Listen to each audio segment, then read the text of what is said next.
अब कुछ बात बारिशों की तबाहकारियों की। सिंध में मानसून का तबाहकुन स्पेल। हैदराबाद में 2 घंटे में 94 मिलीमीटर की तूफानी बारिश से सब कुछ तहस नहस कर दिया। गलियां, सड़कें, बाजार डूब गए।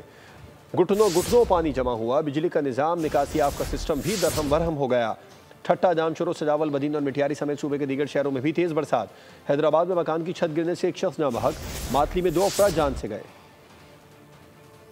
हैदराबाद में बादल कहर बनकर टूट पड़े। 2 घंटे की तूफानी बारिश ने शहर को डुबो दिया। हर तरफ पानी ही पानी। सड़कें, गलियां, बाजार ज़ेरे-आब आ गए। अंडरपासेस भी पानी से भर गए। मोटरसाइकिलें, छोटी बड़ी गाड़ियां पानी में बंद हो गईं। आवाम को शदीद मुश्किलात का सामना। निज़ाम जिंदगी मफलूज, शहरी महसूर होकर रह गए। बिजली का निज़ाम भी दरहम बरहम हो गया। मुतादिद फीडर स्ट्रिप कर गए। बेशतर इलाके बिजली से महरूम। बिजली की बंदिश से वाटर एंड सीवरेज कॉर्पोरेशन के पंपिंग स्टेशन भी बंद हो गए। तेज हवाओं और तूफानी बारिश के बाद साइन बोर्ड्स, तारें, बिजली के पोल गिर गए। शहर में 9 मकामात पर इमरजेंसी की सूरत हाल। हादसात का खतरा बढ़ गया। ठट्टा, जामशोरो, सजावल, बदीन और मटियारी समेत सिंध के दीगर शहरों में भी तेज बरसात, कच्चे मकानात और फसलों को नुकसान पहुंचा। महकमा मौसमियात ने आइंदा 24 घंटे के दौरान मजीद बादल बरसने की पेशगोई कर दी।